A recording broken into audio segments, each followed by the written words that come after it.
Well, when we were assembling the idea for this panel, the headlines every day were focused on the conflict in Gaza. And it seemed like every hour there were news updates.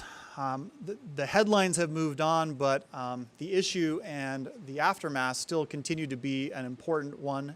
And we thought this would be an excellent way to start off the semester. We looked across campus, and I don't think there are three better experts that we could bring together to have a discussion about this important topic.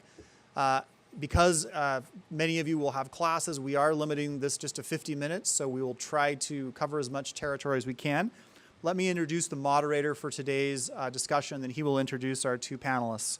Professor Jim Taranto is Associate Professor of Arabic and Islamic Studies, and he was formerly a faculty member in the Department of Church History and Doctrine for 8 years, where he taught courses in comparative and world religions. Professor Taranto teaches courses in Islamic religion and humanities. His research and publications are in Islamic education, immigration, and integration of Muslim minorities, and the history of the Church of Jesus Christ of Latter-day Saints in Italy and the Middle East. He's lived for 5 years in Italy and 10 years in the Middle East, including in Saudi Arabia, Egypt, and Jordan. For 4 years, he served as Assistant Director of the David M. Kennedy Center for International Studies at BYU before accepting a 3-year assignment as Director of BYU Center for Cultural and Educational Affairs in Amman, Jordan. Professor Taranto received a BA in English with minors in History and Italian from BYU and an MA and PhD in Islamic and Arabic Studies from Harvard University. Please join me in welcoming Professor Jim Taranto.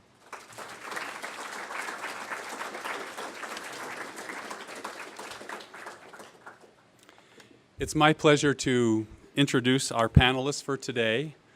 Just on a personal note, I know that they're quite resilient because they're graduates of BYU and had a class from me, and they bounced back from that experience and went on to great things. Our first speaker will be Dr. Joshua Gubler, who's an assistant professor here in political science, as Corey mentioned. He teaches courses on the Middle East, research methods, and other topics focusing on intergroup cooperation and conflict, emphasizing, of course, the Middle East. Prior to coming to BYU, he was a visiting research fellow at the Hebrew University in Jerusalem. I think he spent a couple of years there, actually, and has consulted for the World Bank. He's lived and researched in a number of countries in the Middle East, including Syria, Jordan, Lebanon, and Egypt, in addition to Israel and Palestine. He received his PhD from the University of Michigan.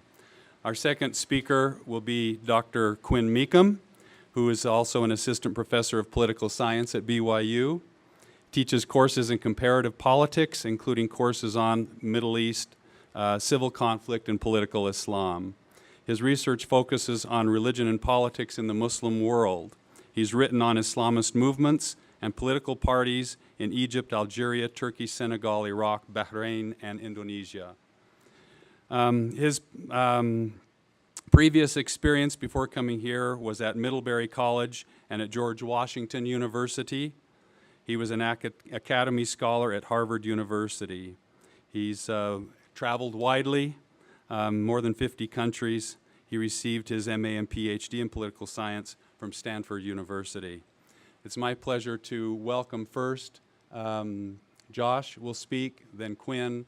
If there's time, they'll have a little bit of interaction between themselves. We'd like to leave plenty of time for Q&A. I may add a few thoughts along the way. So Josh?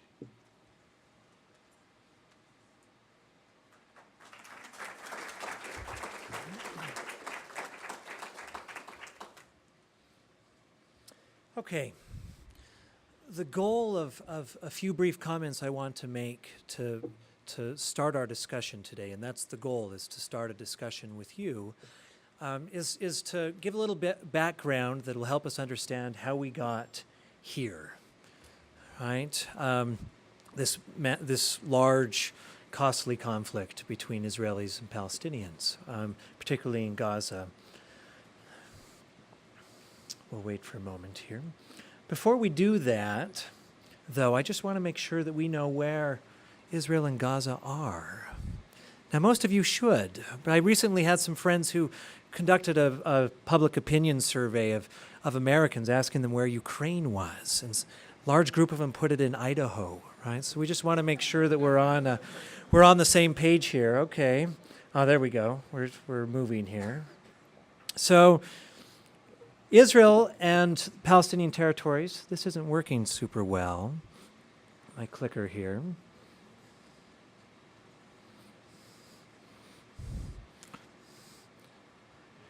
Let me just talk. Israel and the Palestinian, point it backwards.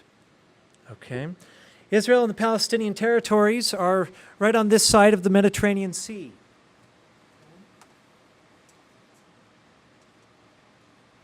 Teensy little dot in territory, right, that dominates much of our discussion in the world, right? If we zoom in on that little dot, you'll see that we have a PowerPoint presentation looking kind of strange. There we are.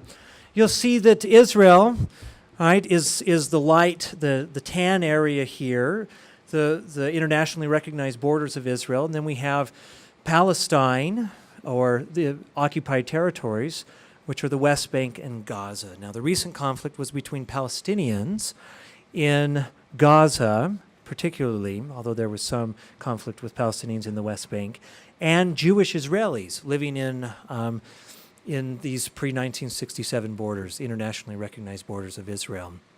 I want to highlight this because it's not a conflict between Jews and Muslims, right? A lot of Jews are not Israelis, right? It's not a conflict between Jews and Arabs per se, right? Because Arabs and Jews also get along in other contexts. This is a conflict between Palestinians, particularly those in the territory of Gaza, and Jewish Israelis. Okay? Now, what does the conflict look like?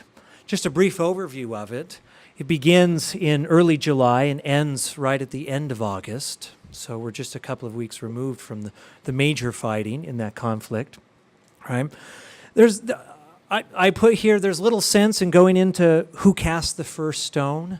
Right? There's a beautiful article by Daniel Gilbert titled, he's a psychologist at Harvard, titled "He Who Cast the First Stone Probably Didn't."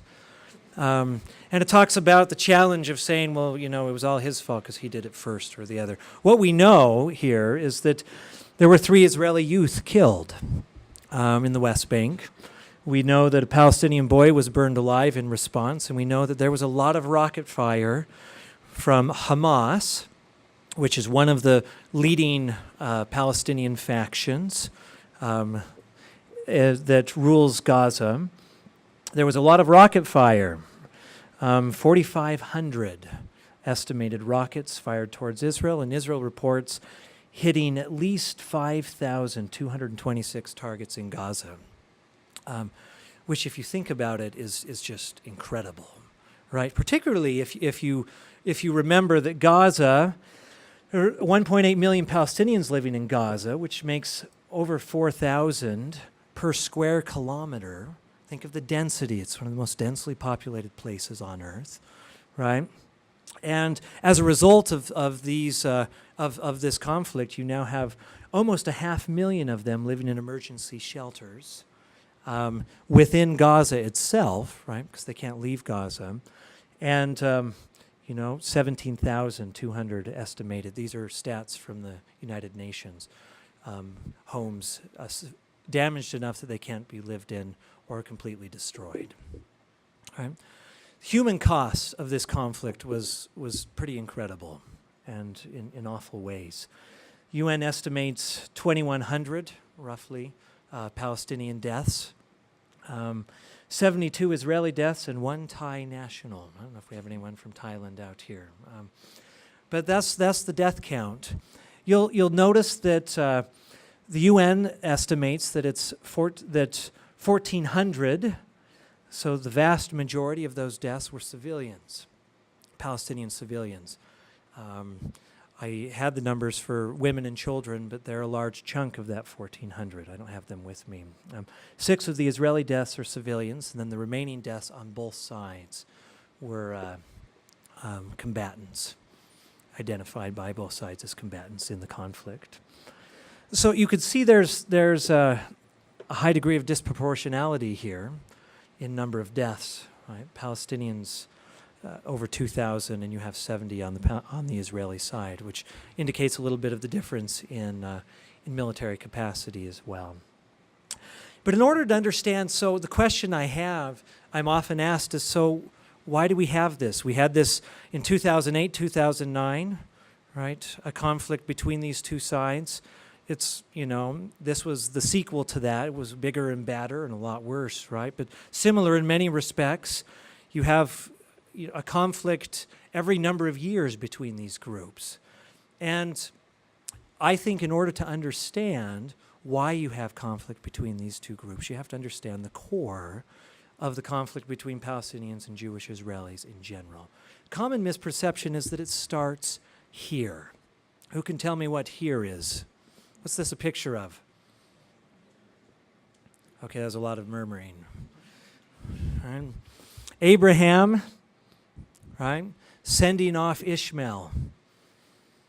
And the thought is that since that time you've had conflict between Ishmael, who turns into a father of the Arabs, and children of Israel, right? And that you've had this decades-old conflict. People come up and pat me on the back and say, well, we know this has been going on for forever. And then I have to tell them, no, it actually hasn't, right? This conflict really began here, if I could get the picture to come up. Ah, there it is, here. This is a picture of a number of German individuals beating up on a Jew, right, in the lead up to the Holocaust. We call this type of behavior pogrom-like behavior, when a state sponsors persecution of a particular group within the state. And the Jews were subject to this type of pogrom persecution for a great number of years, centuries. It culminates in the Holocaust, which is something we don't need to discuss here because you know it well, right? One of the greatest human tragedies of our time. Prior to that, Jews and Arabs, they interacted. You can still find Jews and Arabs, Jews and Palestinians living in Israel who remember the good old days of drinking tea together. But in the late 1800s, there's a group of Jewish Israelis who decide the only way we're going to get away from this type of conflict is to have a state that's of our own. What the conflict does for a group of Jews, who we now call Zionists, is it fashions for them what I call existential threat glasses. Now, existential threat is where you see threats to your existence, right? And for good reason. The Jews were subject to threats to their existence for centuries, right? So what it does is it creates existential threat glasses, and if you're looking through those glasses, you see a lot of threats, a lot of anti-Semitism. And in response to that, this group of individuals believed that they needed to have a Jewish state, a state that was dominated by Jews, where the government was Jewish, where the military was Jewish, so that the government couldn't tell the military, go out and kill the Jews, which is what had been happening, right? If you watch Fiddler on the Roof, you can see a nice stylized, nonviolent version of that, but it is nonviolent and stylized. It was violent in reality. So they decided they need a Jewish state. Late 1800s, they decide that state should be in a place called Palestine. And the idea is that there are people there, but those people aren't too attached to the land. This idea is wrong. The people who are there are attached to the land.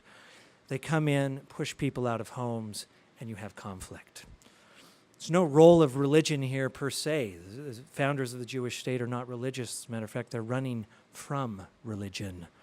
And until just a couple of years ago, the majority of Jews in Israel were secular, were non-religious. Right now it's, I think, at 48%. Right? So the goal of the foundation of this state was to have a Jewish state.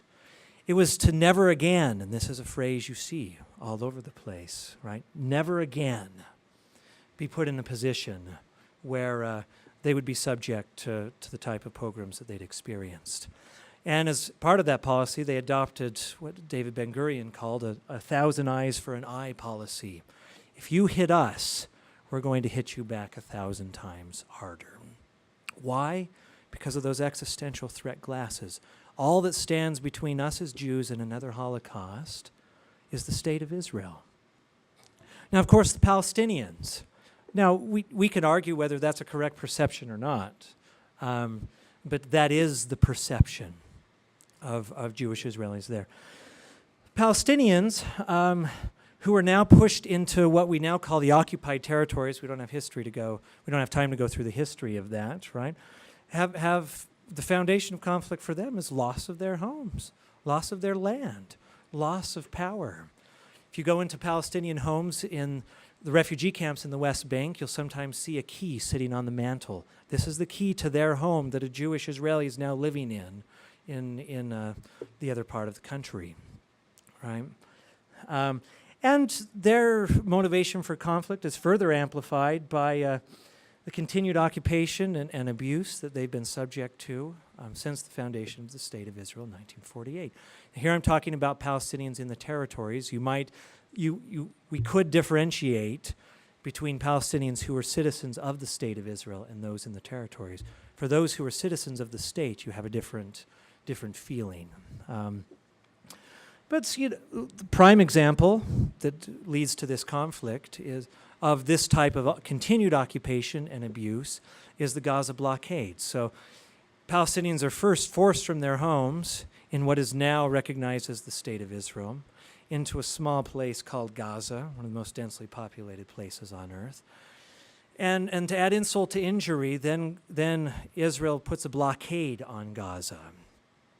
And it complicates getting all sorts of basic necessities like toothpaste into the territories. Why? Because toothpaste could be used to make a bomb. Israel, with its existential threat glasses, says, if we don't put a blockade on Gaza, then Iran or one of our other enemies is going to ship a bomb in there, and we can't defend against that. Right? Palestinians look at this and say, this is a continued example of the abuse that we've had at the hands of the Israelis. So, what's the logic behind this conflict? It's a continuation of the logic that I've just discussed with you, right? Israel believes that they had to blockade Gaza for security reasons. And if you're wearing existential threat glasses, that's not an illogical belief, okay? And war is necessary to destroy their biggest obstacle to a two-state solution. They think of Hamas as that obstacle. The other leading Palestinian faction, which we call Fatah, led by Mahmoud Abbas, is much more willing to talk about two states with Israel. And that's what Israel wants, right? Jewish state, Palestinian state, that way they can keep the purpose of the creation of their state. So that's the logic behind the war. Now, Palestinians have this logic that we've talked about just briefly. I'll elaborate on here, right? Gaza blockade is destroying their life. You have leaders of Hamas saying it's better to die an honorable death than it is to live in Gaza at present. But then you also have this other motivations for Hamas. So one is lifting the blockade, but the second is Hamas has been losing power, losing popularity within the Gaza Strip. Hamas is an offshoot of the Muslim Brotherhood, and so the Muslim Brotherhood had gained power in Egypt, and then it lost power, and so they see this rollback in their influence, and the best way to regain influence is to unite people against a common enemy. So in the Gaza situation, they set a trap. I have 1 minute left. Do I have 1 minute left? Okay. They set a trap, right? Come and destroy a lot of people. You'll look really bad.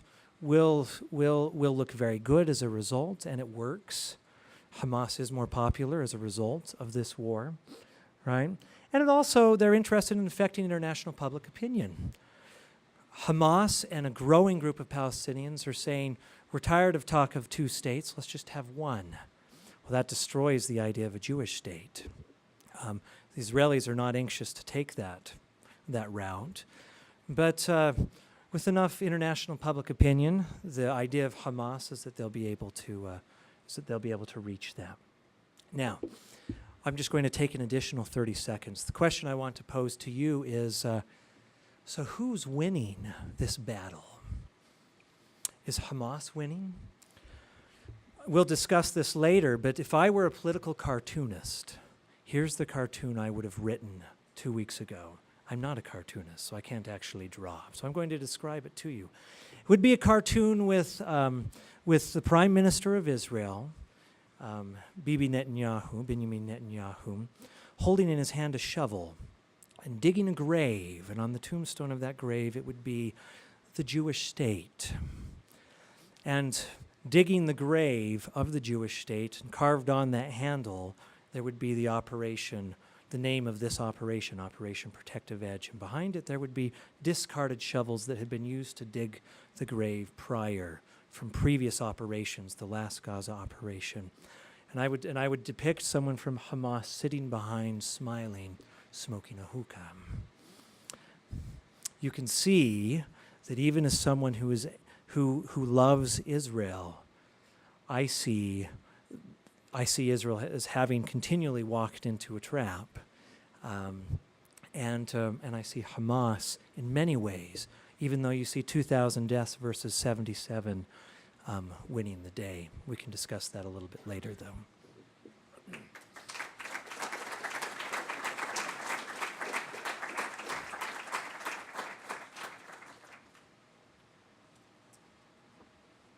All right, so we have a couple of competing narratives that Professor Gubler has discussed.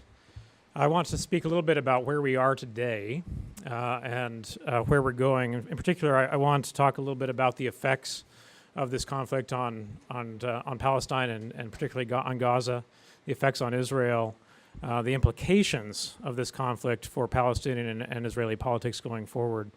And as time permits, I'd like to speak just a little bit about the international law implications of this conflict, which I think are pretty interesting and rich. And where do we go from here? Which is the question that negotiators for Israel and for Hamas have been wrestling with over and over again in Cairo. They don't speak to one another face to face. The war has not ended. It is at a ceasefire, an indefinite ceasefire. So both sides recognize that it could resume if the conditions of the ceasefire do not persist. But negotiations continue about what can we do to strengthen the durability of this ceasefire and move toward a more durable peace.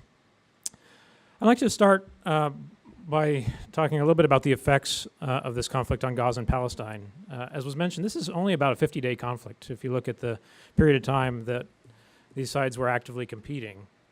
From a military perspective on the Israeli side, estimates are that about 2/3 of Hamas rockets were used or destroyed. So we still think there are a couple of thousand Hamas rockets probably somewhere. We've talked a little bit about the civilian deaths, which were substantive. About 600 Hamas operatives, by estimates, were also killed in this particular operation, and some senior Hamas leadership was killed.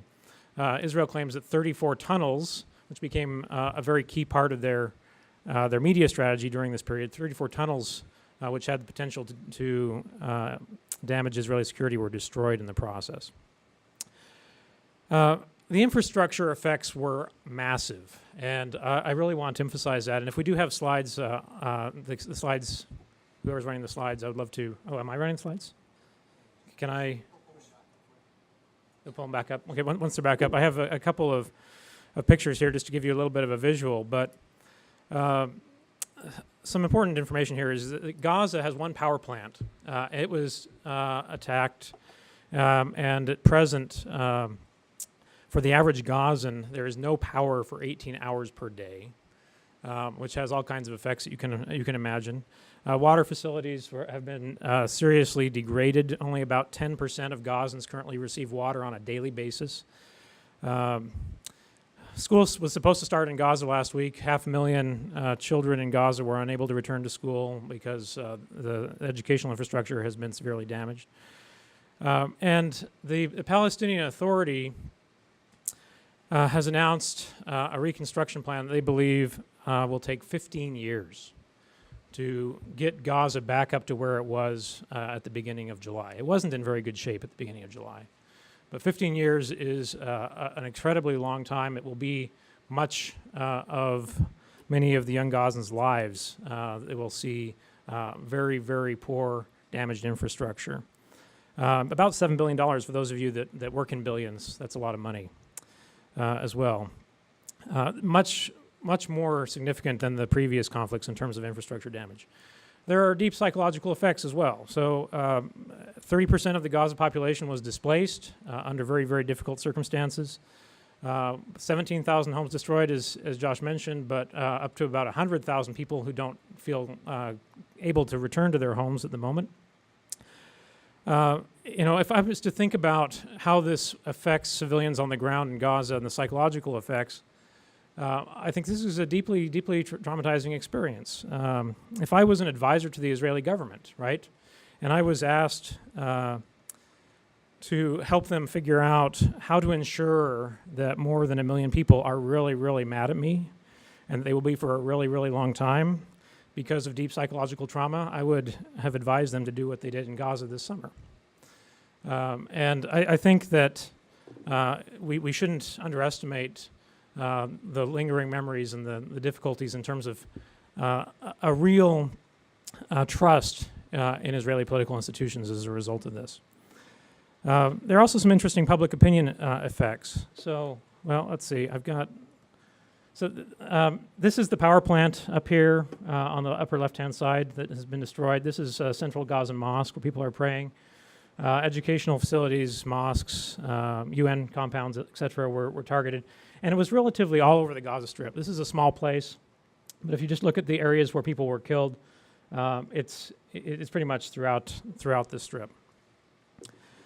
Professor Gubler alluded to this idea that Hamas has emerged from this more popular, and that's a little bit of a puzzle, right? Because the losses were substantive, the lingering effects are so deep. Why in the world would Hamas, which Israel explicitly blames for causing this conflict, emerge more politically popular? And I just pulled up the most recent Palestinian public opinion survey, which was taken right after the end of this conflict during the ceasefire period. And it's across the West Bank and Gaza Strip, so it's a mixture of a random sample across the West Bank and Gaza Strip. And it has some very interesting results that I think are a little bit counterintuitive to us. 79% of Palestinians surveyed believe that Hamas won the Gaza war. 3% believe Israel won, and 17% believe that both sides lost. 79% believe Israel was responsible for the start of the Gaza war. 63% believe that the ceasefire agreement satisfies Palestinian interests. They were deeply distrustful of Israel. Only 25% of Palestinians surveyed believe that Israel was provided a constructive role in the ceasefire. And in an evaluation of how Palestinian leaders performed during this war, the Prime Minister of the Palestinian Authority was at the bottom with 35% support. The Palestinian Authority itself, basically there, 36% support. President Abbas, 39%. And Khalid Mashal, the leader of Hamas, with 78% approval rating, and Hamas is an organization with an 88% approval rating of how they conducted the war. Very, very, very striking public opinion results. If legislative elections were held today in Palestine, 78% say they would get out and vote. So people have really been motivated to act politically as a result of that. Of those who would participate, 46% say they would vote for Hamas, and 30% would vote for Hamas's main rival, Fatah. A majority want elections to take place as soon as possible so that they can vote Hamas into office, which is, again, if you're Israel, this is not necessarily good news for you.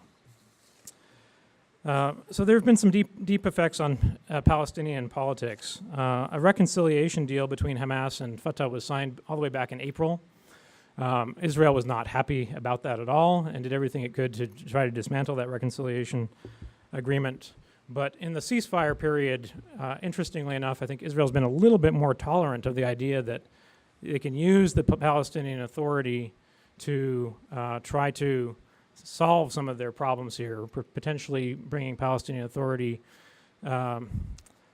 guards into the Gaza Strip to manage any potential border crossings and so forth. And as a result, ironically, we have Palestinian Authority and Hamas coming a little bit closer here.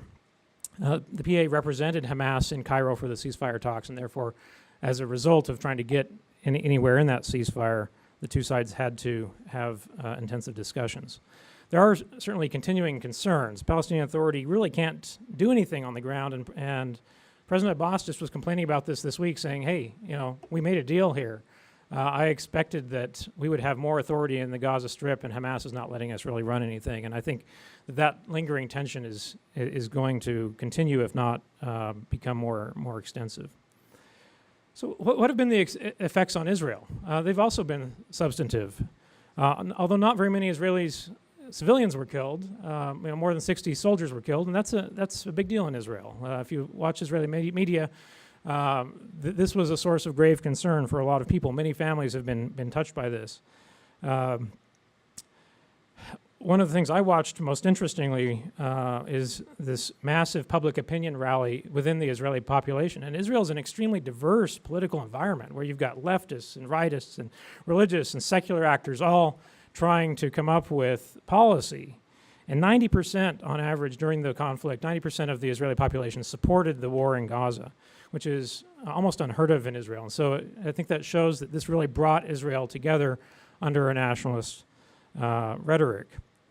There was significant short-term displacement of quite a number of Israelis, and longer-term security concerns were talked about regularly in the Israeli media. Living in the shadow of rocket attacks, as you might imagine, is extraordinarily traumatic for many people who endure that. But interestingly, perceptions of Israel in the world and in the U.S. have shifted as a result of this. So Israel was surprised, evidently quite surprised, at how much international criticism from all quarters they got as a result of this very, what I would say, quite heavy-handed attack in Gaza. I just have a little bit of information here. This comes from a table from Gallup and then from a PIPA polling center. On the right, we have a perception of Israel globally that occurred actually primarily before the conflict. So these results come before this conflict. And you see that Israel, on a global scale, is perceived to be about the same company as North Korea and Russia, which is not necessarily the greatest company if you want to improve your global image. And then when you look at a poll in the United States in particular, which is historically very, very friendly toward Israel, this is the July 23rd polling date during the conflict, we see an interesting pattern, which is that support for Israel is highest in the United States among Republicans and among older individuals.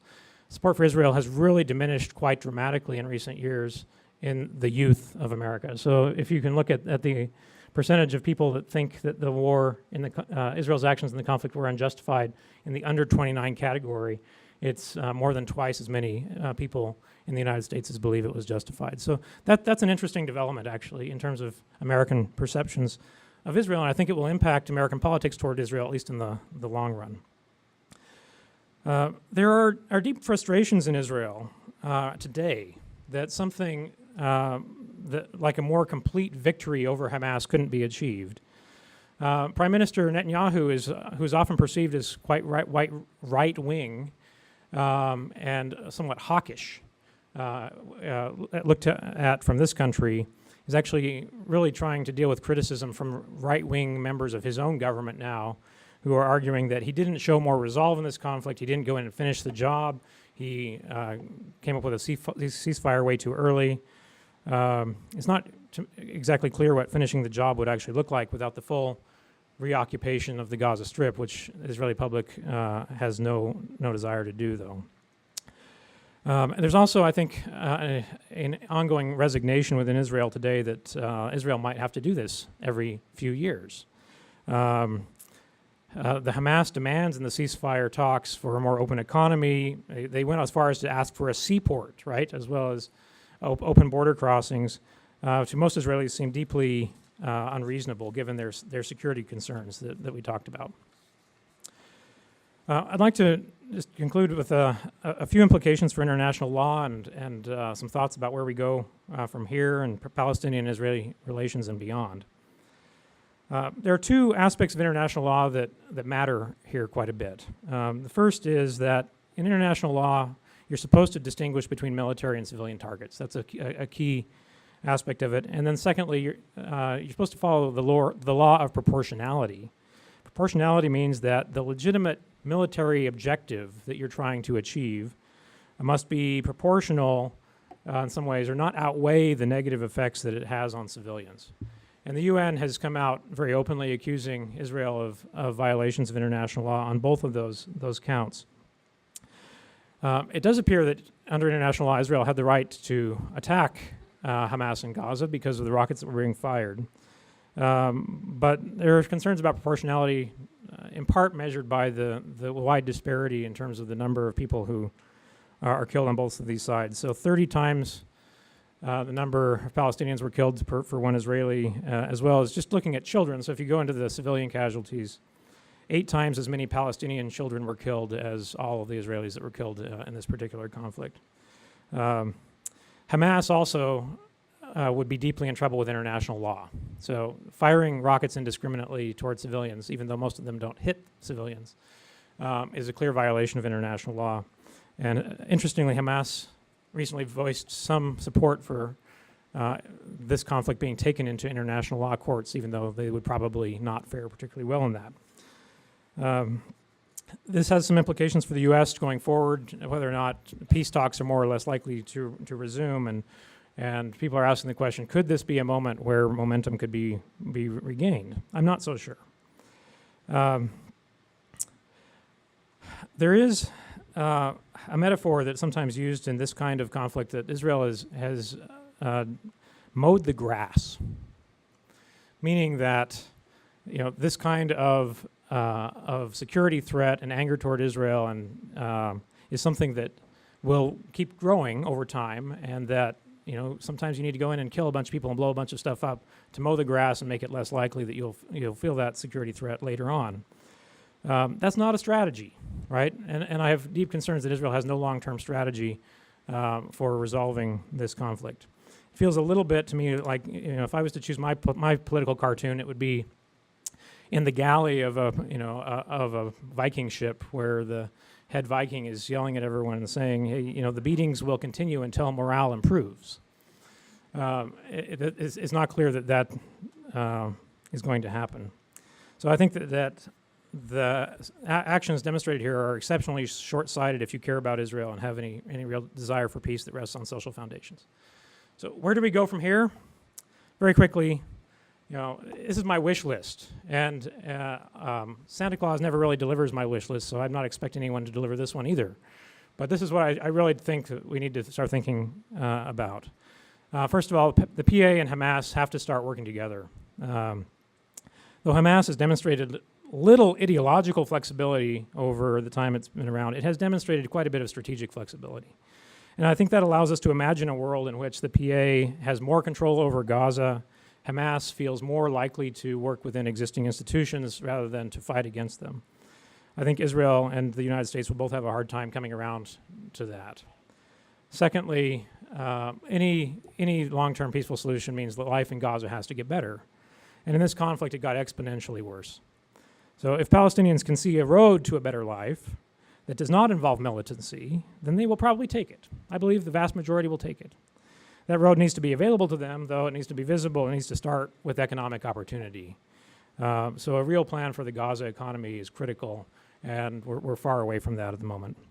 And then finally, I think Israel, in order to not repeat this again, has to feel much more secure within its borders, in its domestic politics, so that its politicians won't support these kinds of acts. And the problem here is that there's a deeply negative feedback cycle that we've seen over and over again, where insecurity in Israel leads to the creation of insecurity for Palestinians. Palestinians feel they have very few options rather than to create insecurity in Israel to get what they want, and Israel responds in kind.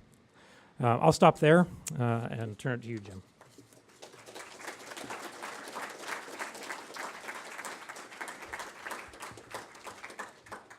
Okay, we have time for just a couple of questions before 10 till, and I'm thinking that even if you have to leave, we might be able to continue on. Let me ask one question. I think it's a question probably a lot of people have for whoever would like to take this. But the high degree, the disproportionality of the Israeli response sometimes was justified in terms of Hamas having launched their rockets from civilian areas, and therefore Israel had no choice but to take them out, which had a lot of collateral damage, that is, civilians. What do you say to that? Go ahead. It's on already, on? yes. Can you hear me okay? No, I don't think they're on. Try that one. Is that one on? Hello? I'll just yell on that one. I think that's right. So I think Hamas has had a deliberate strategy of attacking Israeli positions from densely populated areas. I don't think that, from a Hamas worldview, that they would be able to distinguish between military and civilian targets in the same way as international law would want them to do so. And as a result, I think that Israel is in part right that they have a problem, that as they try to attack legitimate Hamas military targets, that they are going to have collateral damage. I think the question that emerges then, from an international law perspective, is does taking out one or two individuals justify the immense risk that it places on other folks? So there was one particular case that the international community screamed about, which is that a couple of Islamic Jihad fighters were on bicycles about a block away from a UN school that was housing 10,000 or something ridiculous, a very, very large number of refugees. And they attacked it, and it hit the school, and it killed a bunch of kids in their sleep. And Israel would say, hey, those Islamic Jihad fighters were nearby. How else are we going to get them? And I think that those are the tricky kinds of judgment calls that military officials in any environment have to deal with. And I think Hamas does bear some of the responsibility for this. I think that the broader question is the proportionality. I would just second.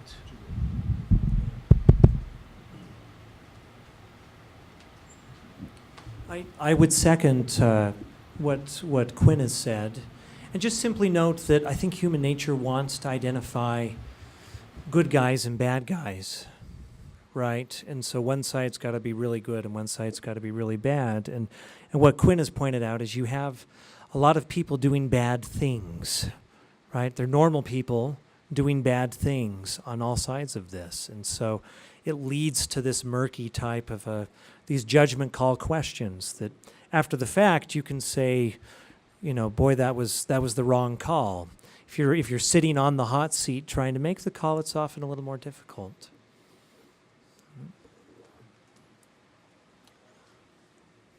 Question, please. So I spent some time at the Jerusalem Center, so I got to know a little bit of what's going on there, not from Jerusalem life.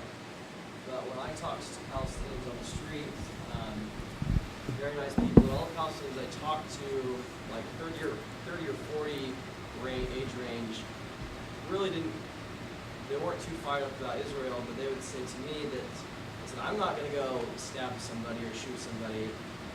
What I'm worried about is my children, because Israel is being so brutal that it seems to all of us, pretty much all of us at the Jerusalem Center, that in a sense that they had to play hardball, but they're also making their own problems, which is what you guys have kind of touched on. That they were planting a lot of seeds of frustration, and how come it seems to me that how come they keep on doing things like this where they're making more future terrorists is my question.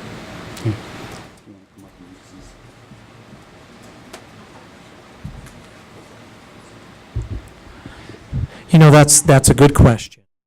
That's a hard question. It's actually what I study. That's what I write about and the research I conduct, right? Why do people engage in self-defeating behavior, right?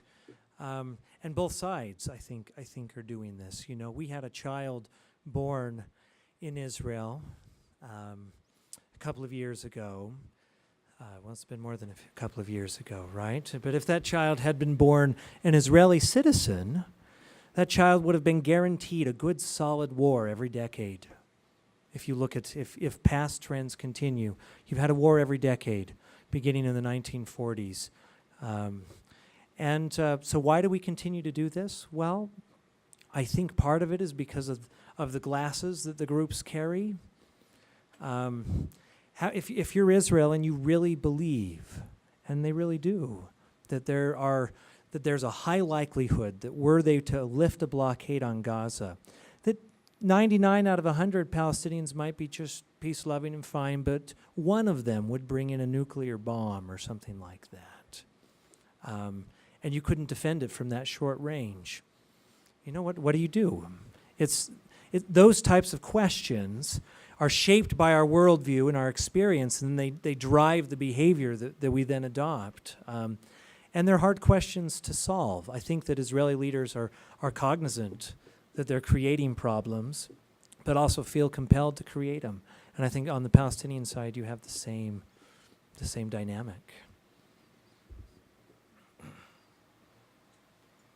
I'll just add one thing to that, which is that many of my comments are prefaced on the idea that people's behavior changes as a result of their circumstances.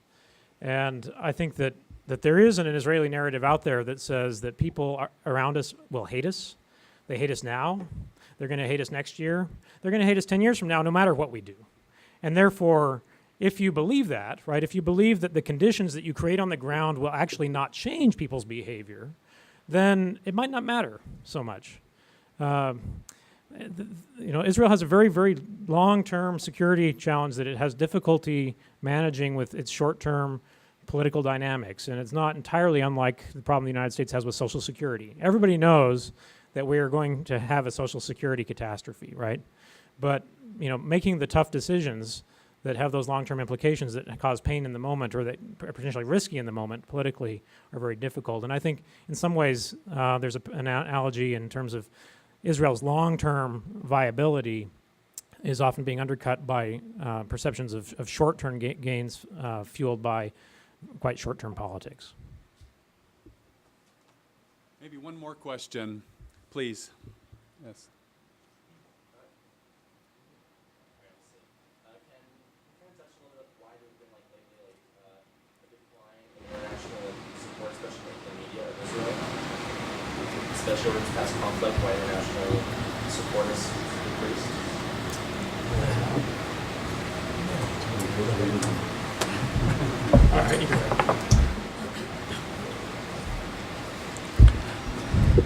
Why a decline of support for Israel? Well, we see a decline of support for Israel beginning in the 70s, actually. 1974 with Arafat's invitation to the United Nations. But I think it is accelerating. BBC conducts these polls, right, of national public opinion. You saw the results prior to the conflict were in the 20%, right, just slightly more popular than North Korea.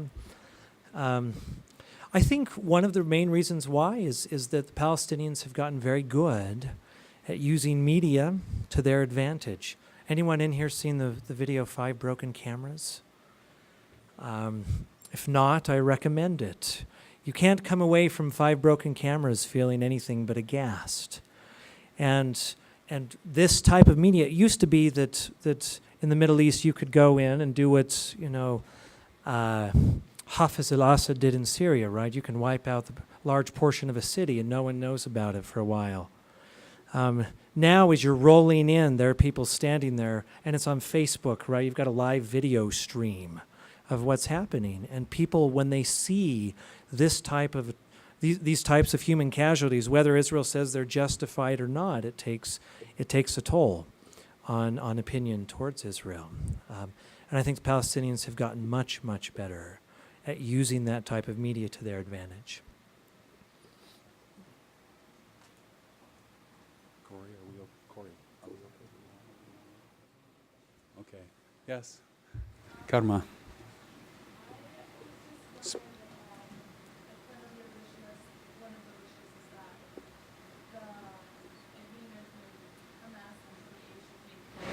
do you think that was one of the triggers of why Israel decided to start the war in Gaza? That it was really like a red flag for them that they agree on something and then Hamas would come to the West Bank, with the PAB. Like, if that would have happened, what do you think would be Israel's point? Like, what would they react if Hamas and Fatah decided to work together against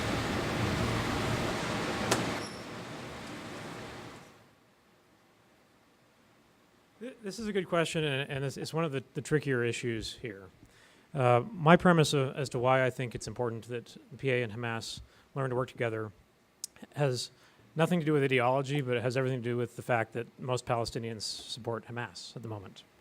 And as a result, you're not going to be able to come up with a solution that meets the needs of Palestinians if you ignore a large proportion of Palestinian public opinion. Israel has traditionally had a policy of rejecting any negotiations with Hamas. I mean, certainly it hasn't had any face-to-face negotiations around this conflict with Hamas. It systematically worked prior to this outbreak of this conflict to try to dismantle Hamas's network in the West Bank.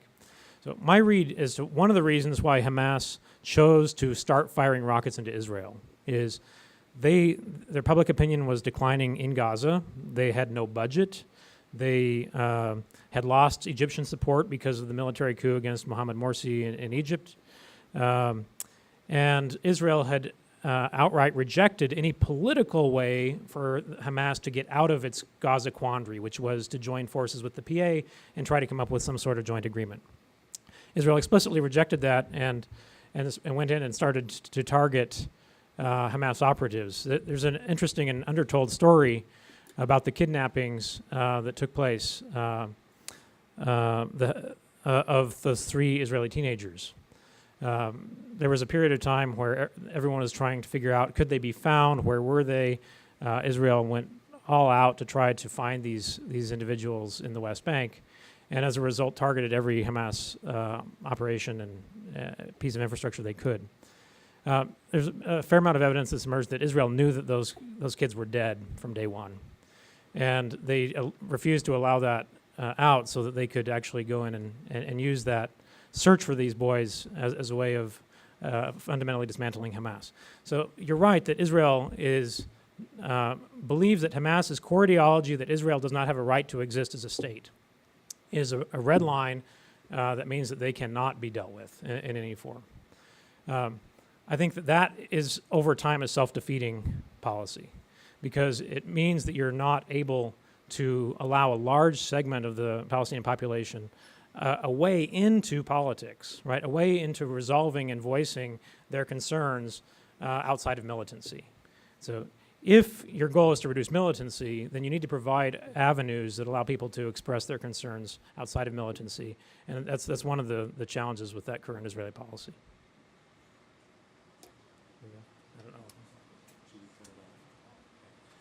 I'm sorry, our time is up. I just want to add a little note. Over 30 years ago, Howard W. Hunter, who was an apostle at the time, later became the president of the church, was intimately acquainted with this conflict that we've been discussing today.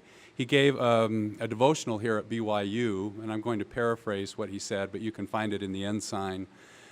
He said that sometimes members of the church, for religious reasons, want to assign exclusiveness to one people or another. And he cited as an example of that the Arab-Israeli conflict, saying that sometimes we offend our Muslim and Arab brothers and sisters, neighbors throughout the world, by saying that the church supports Israel in this conflict. He went on to say in very clear terms that the church does not take sides in this conflict, that our Heavenly Father has an interest and a love in all peoples, including both Arabs and Israelis. And not only by policy and doctrine, but also in practice. We have seen that starting in 1989, there were centers for education and interchange, educational activity, founded not only by BYU, not only in in Israel-Palestine. It's physically located in Palestinian territory that's occupied, but Israel controls it. So a very tenuous situation. So we have that center there that most people know about. But there was also one established the same year in Amman, Jordan, in an Arab country, where there's been a long history of exchanges with universities in Syria, Jordan, where we have formal agreements, a lot of study abroad and internship programs. We have a vast network of alumni. I'm talking about graduates and undergraduate students who are Jordanians, Palestinians, et cetera. So BYU and the church have a deep and abiding interest in both peoples, both in terms of our rhetoric and our doctrine and what we say, but in terms of what we actually do on the ground and going forward. So I hope that you'll all keep this in mind. It's very, very important that we not misrepresent what the church believes and says.